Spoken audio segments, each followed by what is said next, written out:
Welcome to Sunday Sermons Online for the fifth Sunday of Easter Cycle C. Today's sermon is entitled, What Money Can't Buy. Over a doorway in an old Dutch banking house is the following inscription: The Golden Age is the age in which money does not rule.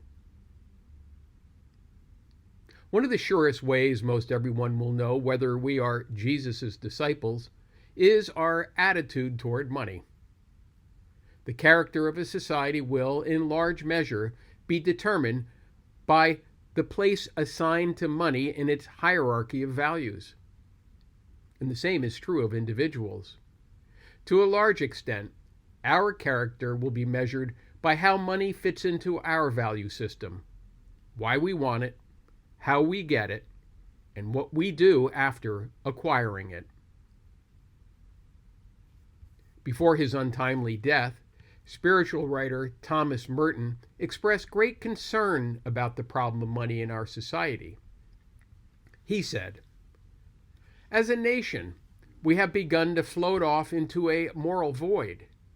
We have reached the point where putting forth any moral standard automatically releases an anti-moral response in many people. But it is not with them alone that I am concerned. I am concerned with the so-called good people, the right-thinking people who stick to principle all right, except where it conflicts with the chance to make money. I wonder," he said, "to what extent our ideals are now a front for organized selfishness and irresponsibility." In today's lesson from the Gospel of John, Jesus commands us to open our minds and hearts to the divine influence. "A new commandment I give you, that you love one another, even as I have loved you. You also love one another. By this, all men will know that you are my disciples, if you have love for one another." In another place, John writes, "Beloved, let us love one another, for love is of God, and he who loves is born of God and knows God. He who does not love does not know God, for God is love." To become a genuine disciple, you must open yourself up at the center of your being to the divine influence. Your number one priority in the quest for happiness must not be rooted in the desire for money and material possessions. Instead, the number one priority in pursuing happiness must be a more abundant, more profound, fuller union with the gracious God of love. While visiting a Swiss town, an American businessman watched a man painstakingly carving the casing for one of the fine cuckoo clocks made in that region. Noting the slow rate of progress, the businessman said, "My good man, you'll never make much money that way." "Sir," the clockmaker replied, "I'm not making money. I'm making cuckoo clocks." The origin of the word money has a fascinating history.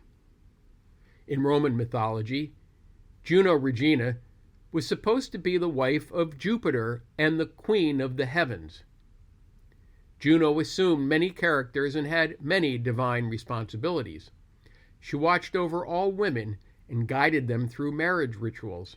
She was the savior, the war goddess, the moon goddess, and, most importantly, the goddess of warning. A temple was built on the Capitoline Hill to honor her, and when coinage was devised, the Romans set up their mint in Juno's temple. After that, Juno Regina was known as Juno Moneta. The name moneta was derived from the Latin word monio, which means warn. The word then crept into Old French with the spelling Moneie, and eventually it took on the English spelling Money. It is interesting for us to note in this history that money is rooted in a word that means warn, especially so since in the Gospels, Jesus repeatedly warns us about money. I'm sure you've seen the alarming figures that illustrate the excessive wealth syndrome that we have come to accept in the 21st century. Today, 400 billionaires have as much wealth as nearly 2/3 of American households. And just 3 individuals, Elon Musk, Jeff Bezos, and Bernard Arnault, have as much wealth as half of every living person in the United States. So how does growing up in a money-obsessed environment affect our children? Everywhere they look, they see dollar signs. Against these pressures, parents genuinely interested in instilling Christian values in their children face a difficult task.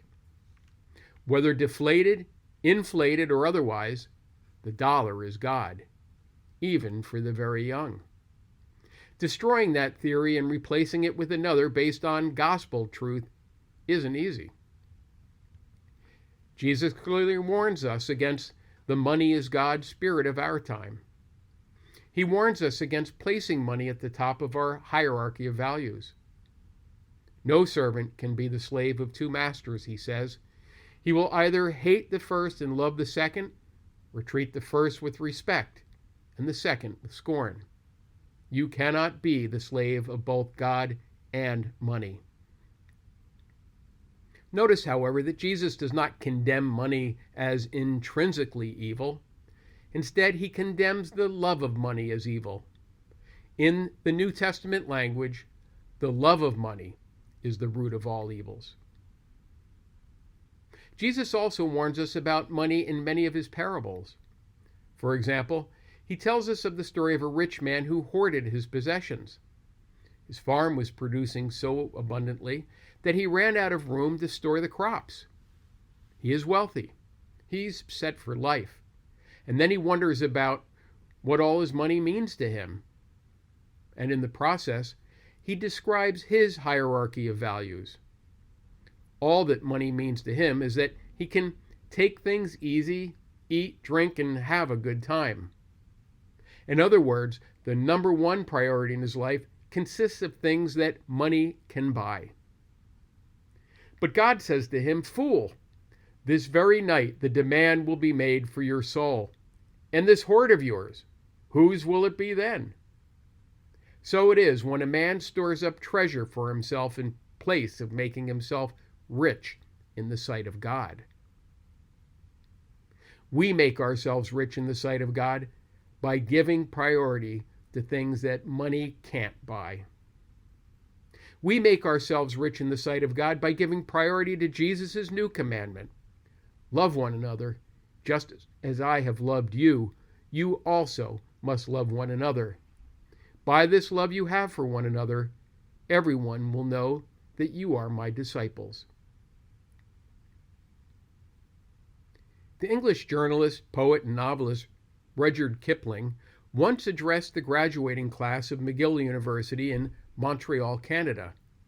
He spoke on the theme, "If a person's scale of values is based solely on material wealth, that person will be in difficulty all their life." Do not pay too much attention to fame, power, and money, he advised the graduates. Someday, he said, you will meet a person who cares for none of these, and then you will know how poor you are. Remain in my love, Jesus says, so that my own joy may be in you, and your joy be complete. Remain in his love, and everyone will know you are his disciple. Remain in his love, and you will know Christian joy, the one true joy that money can't buy. That concludes our sermon for the 5th Sunday of Easter, Cycle C.